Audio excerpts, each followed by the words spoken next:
안녕하세요. 백두산 금융연구소의 백두산입니다. 2월 7일 화요일 아침 10시 15분입니다. 미국 증시는 하락 마감했습니다.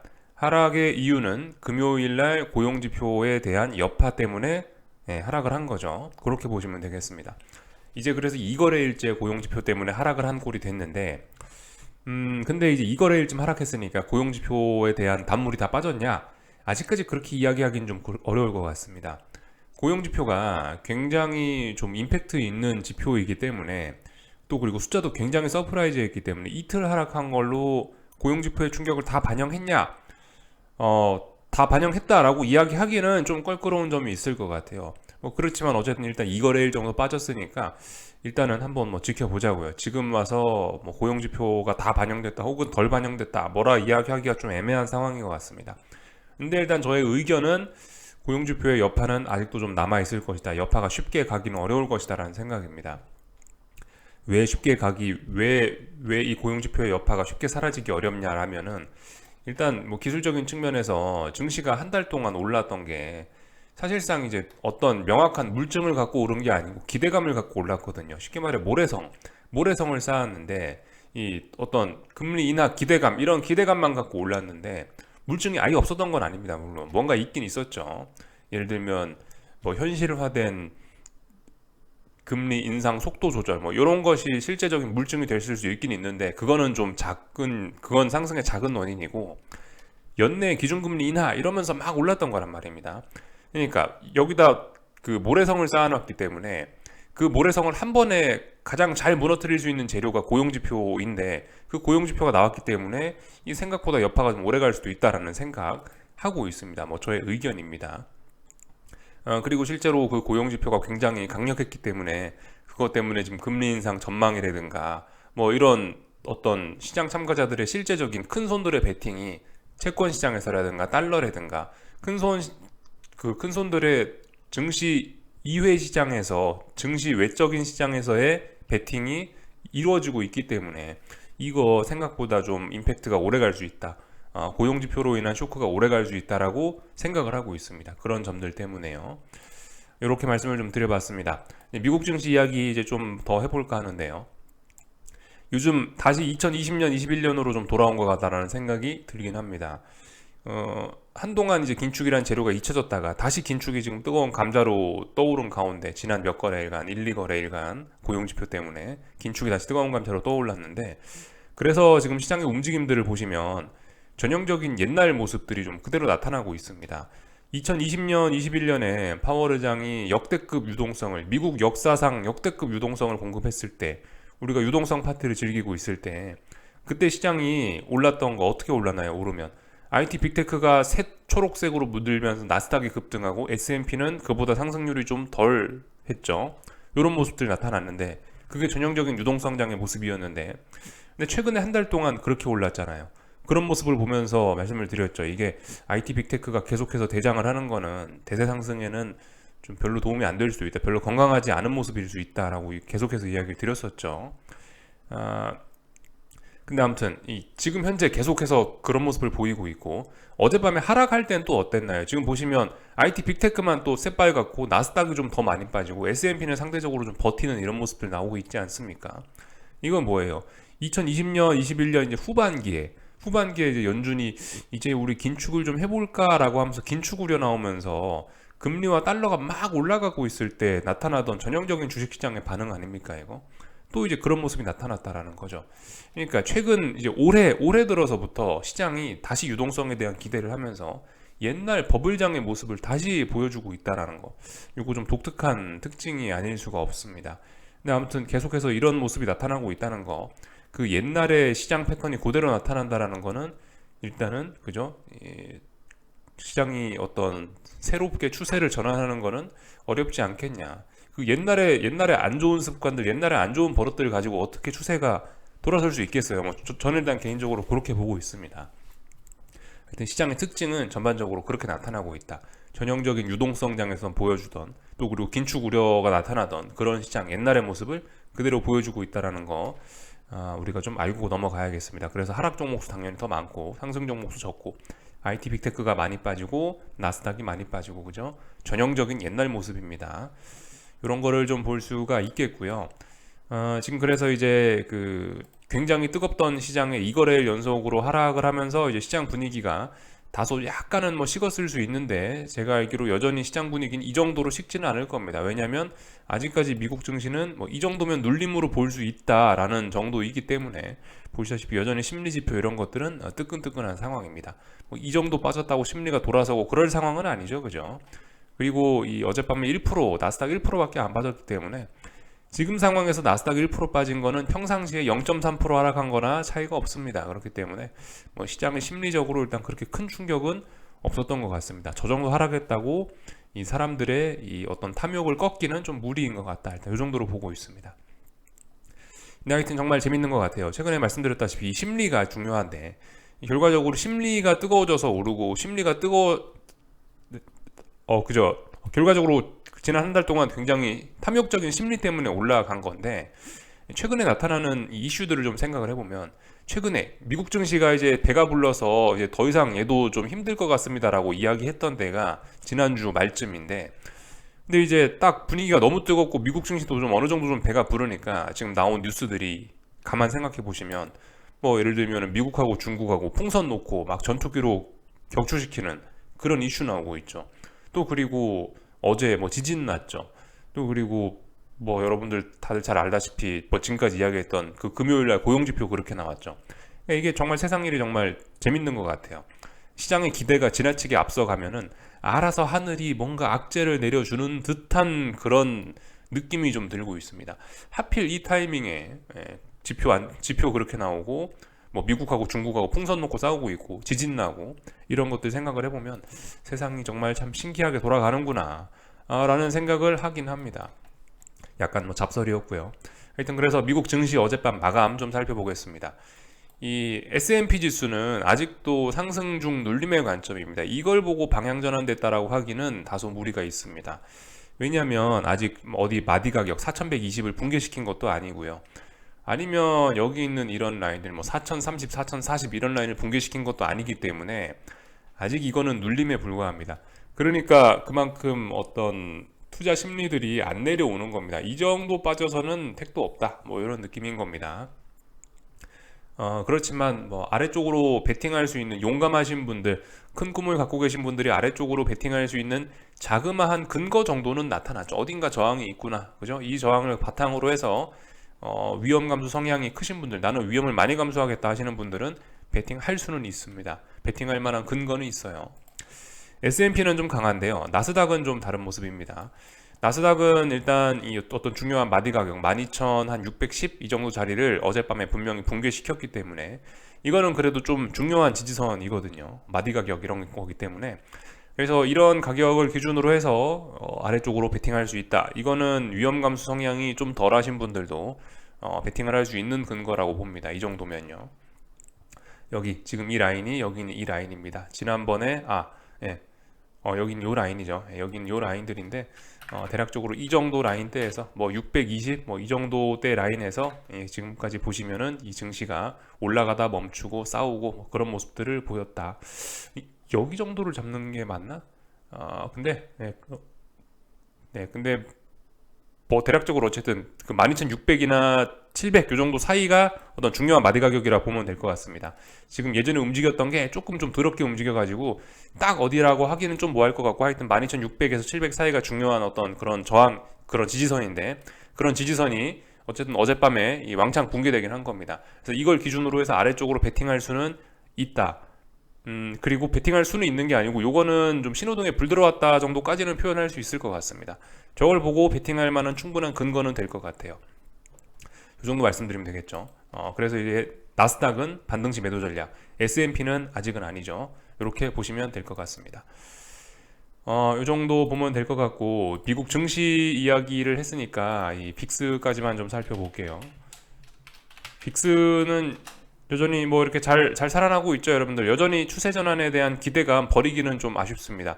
빅스가 뭐 물론 죽고 있습니다. 하락 추세고요. 뭐 그런 상황인데, 물론 장기적으로 보면 박스권입니다. 장기적으로 보면 박스권이고 단기적으로 보면 하락 추세인데, 그래도 이게 좀 잘 푹푹 죽어내려가야 되는데, 지금 이런 모습이 푹푹 죽어 내려가는 모습은 아닙니다. 뭔가 등 뒤에 칼을 숨기고 있다는 뭐 그런 모습이 좀 보이긴 해요.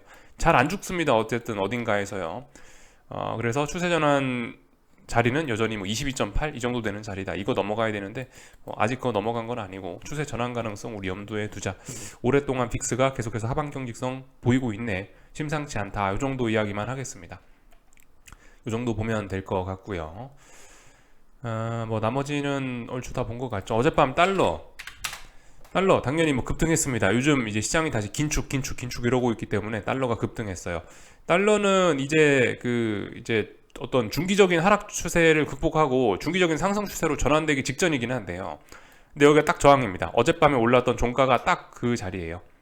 선이 잘 안 그어지는데 여기 지금 종가 자리가 딱 그 중요한 저항입니다. 여기 103.5 이 자리 넘어서는 게 중요합니다. 달러 인덱스요.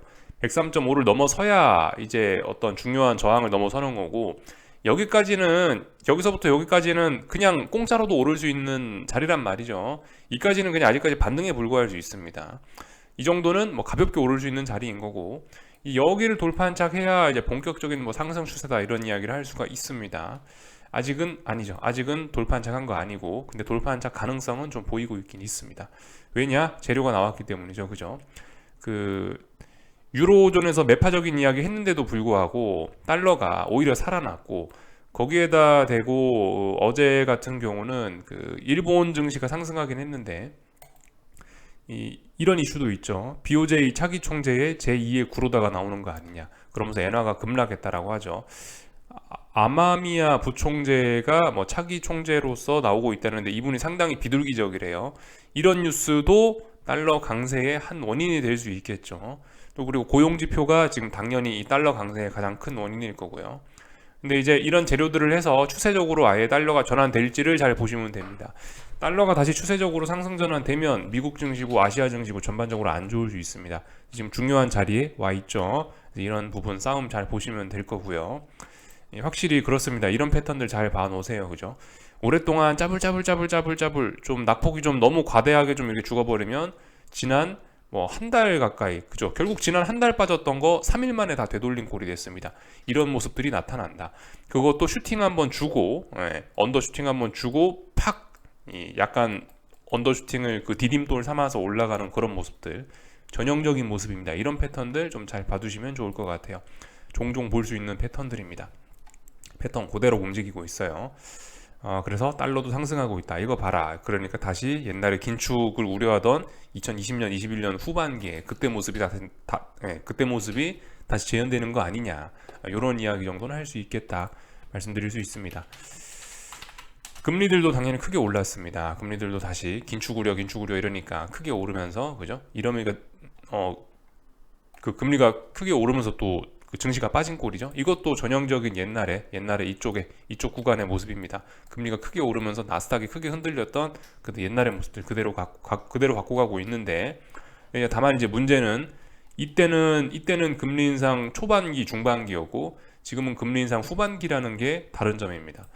지금 아무리 긴축 우려라 해봤자 지금 솔직히 달라지는 거는 그거죠. 최종 금리가 얼마나 될 것이냐, 이 정도가 좀 달라지는 겁니다. 옛날처럼 아예 막 불확실성이 있는 게 아니고 지금은 불확실성이 있더라도 좀 적습니다. 최종 금리 수준이 어느 정도에서 결정이 될까, 뭐 이런 거를 보여주는 건데, 고용지표 나오고 나서 최종 금리가 뭐 보시면은 뭐 4.8, 4.9 사이에서 그 시장의 기대감이 머물다가 5.1, 5.2 부근까지 올라가고 있는 모습이죠. 그러니까 급등하기 시작한 페드 터미널 레이트 익스펙테이션 보시면 되겠죠. 이래서 하여튼 최종 금리에 대한 그런 기대감이 올라가면서 지금 금리가 올라가고 있는 건데, 근데 어쨌든 지금 기준금리는 4.75란 말이죠. 그러니까 조금 더 올라간다라 해봤자 한 번 혹은 두 번이 남은 상황입니다. 옛날처럼 불확실성이 그렇게 크지는 않아요. 그래서 옛날처럼 금리가 이렇게 폭발적으로 튀지는 않을 것 같다는 생각입니다. 결국 지금 금리 인상 어쨌든 후반기이기 때문에 지금 시장이 빠지고 지금 금리가 이렇게 움직이는 건 한동안 시장이 너무 지나친 기준금리 인하 기대를 가졌기 때문에 지금 이렇게 반응을 하는 거고, 조금 현실적으로 생각을 해보면 어쨌든 금리 인상 후반기이기 때문에 이렇게 금리가 오르더라도 좀 제한적으로 오를 거고 뭐 그럴 것 같다는 생각입니다. 그래서 일단은 채권 투자하시는 분들 여전히 일단 채권 투자는 전 유효하다라고 생각합니다. 아직은 그죠? 대신에 그런 재료가 나왔기 때문에 지금 여기서 일단 쌍바닥을 만들어 놓은 꼬라지가 됐고, 그렇다라고 해서 말씀드렸다시피 중요한 건 금리 인상 후반기이기 때문에 계속 금리가 올라가긴 좀 어려울 수 있다.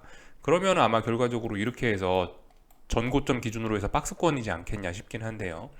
그렇다면 일단은 뭐 금리는 계속 아래쪽으로 내려갈 것이라고 일단 가정을 하고, 아래쪽으로 충분히 볼 수 있는 그런 근거는 있을 것 같습니다. 그러니까 채권 투자에 대한 근거는 여전히 살아있다라고 봅니다. 채권 투자하실 분들 다시 한번 매수의 기회를 주는 것인가 잘 생각을 해보시고 거기에 맞게 대응하시면 될 것 같아요. 저는 일단은 채권 투자 적기라고 보긴 봅니다. 다만 지금 금리는 일단 올라오고 있죠. 그리고 지금 이 긴축 우려라는 이런 여파가 어디까지 갈지 모르기 때문에 금리가 지금 올라오고 있으니까 당장 오늘 밤에 채권을 산다? 당장 지금 채권을 산다? 뭐 불가능한 이야기는 아니겠지만 뭐 일단은 이 금리의 상승이 멈추고 나서 어딘가에서 멈추고 나서 이제 또 다시 채권 투자를 고려하는 게 맞지 않나 싶긴 합니다. 이 정도 말씀드리면 될 것 같고요.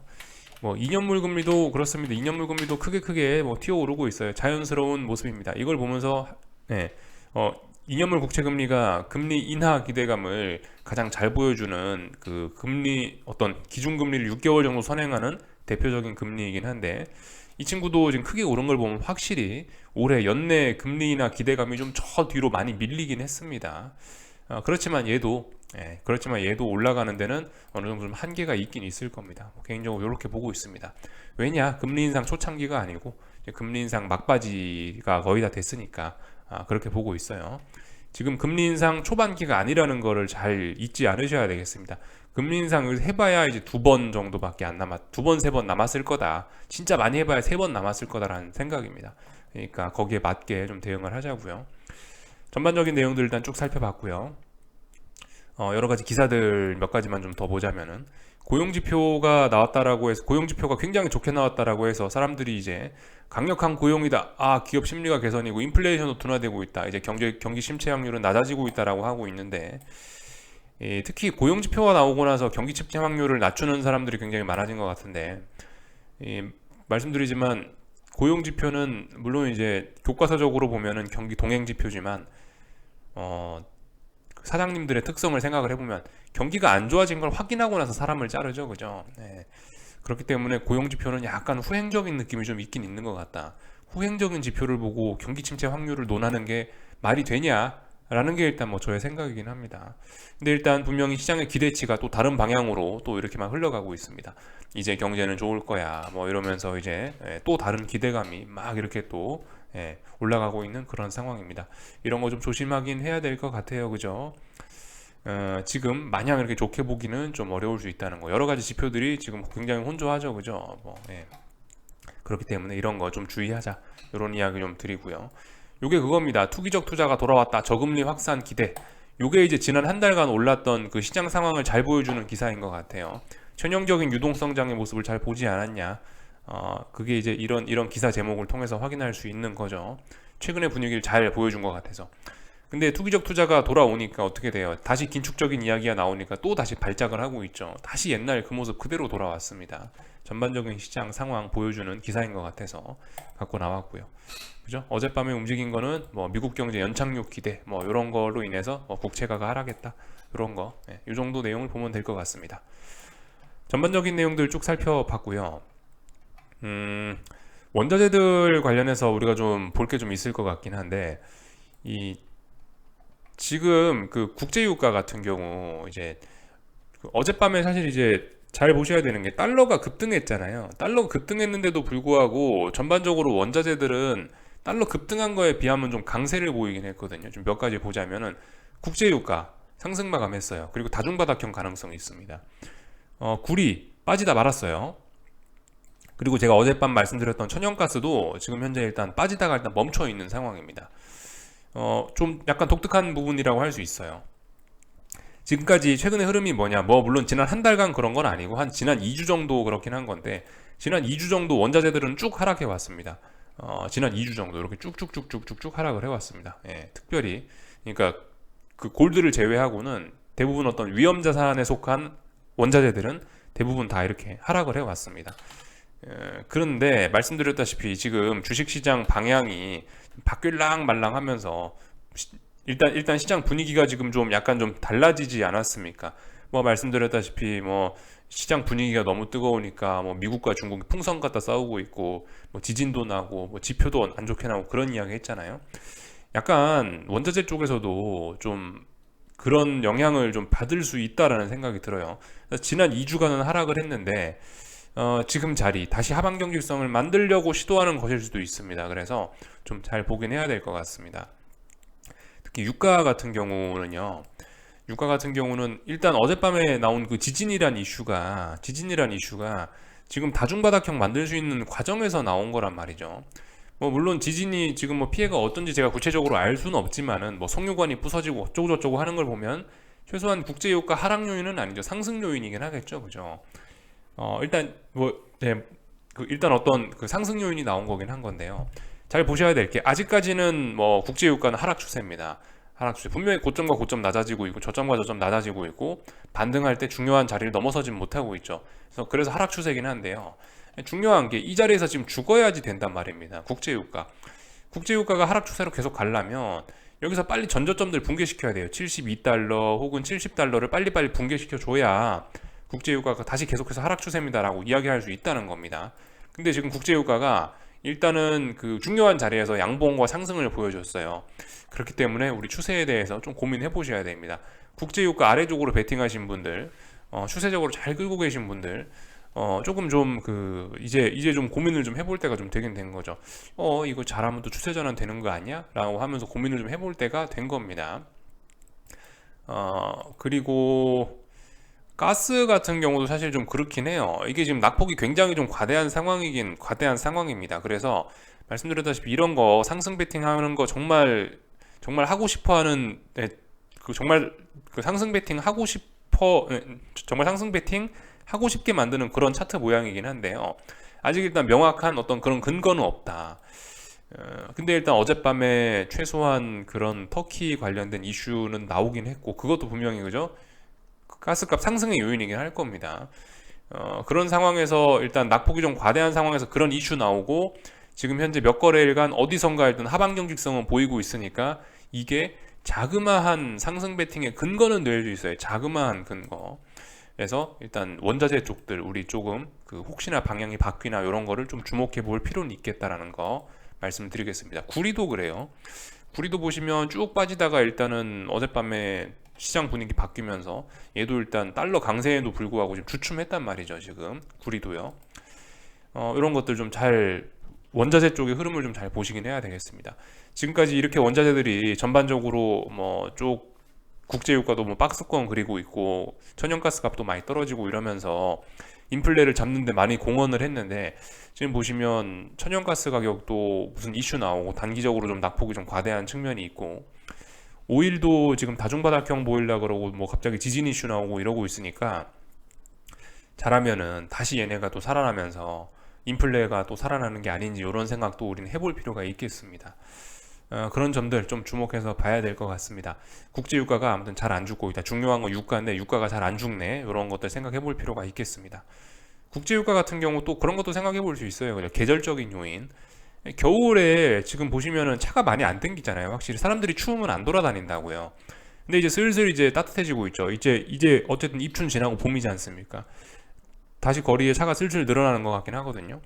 이 차량 운행량 많아지면 국제유가는 오를 수밖에 없습니다. 수요 견인으로 인해서 그런 점들도 좀 우리가 투자에 고려를 해볼 필요는 있을 것 같아요. 겨울이 통상적으로 국제유가의 계절적 비수기입니다. 근데 이제 겨울이 끝나간다라는 점도 좀 생각을 해볼 필요는 있을 거예요. 이 정도를 좀 말씀을 좀 드려봤습니다. 다양한 측면에서 생각을 해보자 말씀을 드렸고 오늘 밤 파월의장 연설 잘 보시면 되겠죠, 그죠? 오늘 밤 파월의장 연설 고용 지표를 보고 어떤 생각을 하셨는지에 관련된 부분 집중해서 들어보시면 되겠고, 또 그리고 앞으로 뭐 경기가 어떻게 될 거냐, 미국 경기에 자신이 있냐 없냐, 뭐 그런 거 물어볼 텐데 그런 내용들 들어보시면 될 것 같습니다. 오늘 밤 미국 증시 파월의장 연설이 좀 중요하겠죠. 이 정도 말씀드리면 될 것 같고 한국 증시는 코스피는 이미 어제 하락으로 전환이 된 거기 때문에 이거는 그냥 반등시 매도 전략이 맞습니다. 그리고 저항이 321이죠. 320일 넘어가는 게 아니면 편안한 마음으로 그냥 아래쪽으로 일단 반등시 매도 전략 하시면 됩니다. 이거 양봉 하나 보고 주식 매수하시고 그러면은 좀 위험할 수 있어요. 320일 돌파하는 거 보고 주식 매수하셔야 됩니다. 주식 매수하실 분들은요. 상승 베팅 하실 분들은 320일은 최소한 넘어가야 됩니다. 그래서 여전히 애매한 상황 이어지고 있는 가운데 양쪽으로 다 베팅할 수 있죠. 그죠? 주식 상승한다는 분들도 이거 눌림이야라고 할 수 있는 자리이고, 하락 베팅 하시는 분들도 320일 붕괴됐기 때문에 하락의 근거는 충분히 있습니다. 그렇기 때문에 뭐 여전히 애매한 상황 지속하고 있는데, 하여튼 본인 생각하시는 대로 하시면 됩니다. 어차피 지금 상황에서 우리가 아무리 머리 써봐야 정답이 보일 리가 없습니다. 그죠? 나는 어떤 이유에서 아래쪽으로 본다 하시는 분들은 그 기준에 맞게 320일이라는 자리 놓고 반등시 매도 전략 하시면 되고, 나는 주식 매수를 노려보겠다 하시는 분들은 아직은 타이밍이 아닌 것 같으니 조금 더 기다려 보시면 되고요. 그죠? 코스닥은 말씀드렸다시피 이게 작은 아래쪽으로 볼 수 있는 기준이 있었는데 지금 이렇게 마감하면 그 기준이 사라지는 거죠. 그죠? 네. 그렇기 때문에 아직 코스닥 아래쪽으로 보시는 분들은 좀 몸 좀 사리셔야 될 그런 구간인 것 같습니다. 1030 붕괴되면 강력한 매도세가 나온 겁니다. 아직 코스닥은 강하네요. 그죠? 약한 건 코스피입니다. 아래쪽으로 보실 분들은 약한 놈을 후려 패시면 되겠죠. 이 정도 말씀드리면 될 것 같고, 또 그리고 지금 그 증시 상승을 바라보시는 분들, 나는 뭐 주식 사겠다 하시는 분들은 특히 코스닥은 지금 조심하셔야 됩니다. 코스닥은 이제서야 전고점에 막 도달한 거기 때문에 저항이에요, 저항. 여기서 굳이 지금 주식 살 필요는 없습니다. 이거 돌파 한착 하는 거 완전히 확인하면은 그럼 이제 상승 추세 전환이니까 그때 돼서 이제 그걸 보고 살 수는 있는데, 지금은 코스닥 시장은 약합니다. 코스피가 전고점을 넘어서서 상승 추세인 거지 코스닥은 아직 넘어선 건 아니거든요. 물론 넘어설 것 같긴 한데 코스닥은 안 넘어섰단 말입니다. 주식을 살 거면 강한 놈을 사시고, 주식을 아래쪽으로 후려 팰 거다, 인버스 할 거다, 그러면 약한 놈을 후려 패야 되겠죠. 지금 강한 거는 지금 강한 거는 그 코스피가 강한 거지 코스닥이 강한 건 아니에요. 전반적인 그림으로 봤을 때. 물론 오늘 코스닥이 상승 중입니다만은 코스닥은 아직 전고점을 넘어간 게 아니라고요. 그러니까 그런 것들 좀 구분하셔서 대응하시는 게 좋겠다라는 이야기 드리고요. 나머지는 뭐 특별한 거 없는 것 같습니다. 변동성 지수들 계속 17에 머물러 있으니까 할 말 없고, 원달러 환율 일단 뭐 보시다시피 얘도 딱 중요한 자리까지 일단 올라왔어요. 중요한 자리는 한 1268원 이런 자리를 돌파한 착 해야 이제 상승 추세 전환이다, 그런 이야기 하겠습니다. 아직은 아니죠. 아직은 단기 상승 추세일 뿐. 그리고 이 1230원은 절대 붕괴돼서는 안 되는 자리입니다. 이제 달러 들고 계신 분들, 제 생각엔 이 달러 매수할 수 있는 근거는 나왔는데 단기적으로 너무 움직임이 급하니까 조금 좀 조정을 기다렸다가 매수하는 게 어떻겠냐 싶습니다. 이 정도 말씀드리면 되겠죠. 여기까지 하겠습니다. 궁금한 거 리플 남겨주시고 오늘 저녁에 뵙도록 하겠습니다.